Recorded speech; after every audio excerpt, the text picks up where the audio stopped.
High, আসসালামু আলাইকুম। এই হচ্ছে আমার জমি, আর আমি এখানে মরিচ গাছ লাগাইছি। তো মরিচ গাছের বয়স কেবল মনে হয় 5 দিন হয়েছে। তো মরিচ গাছের অবস্থা আমি এখন একটু দেখাবো।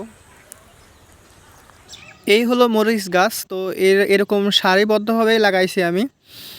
এর ভিতরে কিছু ছোটও আছে, কিছু বড়ও আছে, কয়েকটা ভালো পুষ্টি পাইছে, কয়েকটা পুষ্টি পায়নি আর কি, এই জন্য ছোটো ছোটো থেকে গেছে। তো ভিতরে অনেক ঘাসও হয়েছে। তো এই পুরো জায়গা জুড়ে এই মরিচ গাছ লাগানো হয়েছে।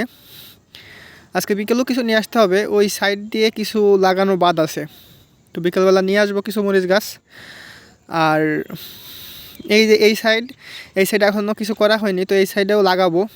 এই সাইড ধরেই মোটামুটি এক বেগুন গাছ লাগাবো।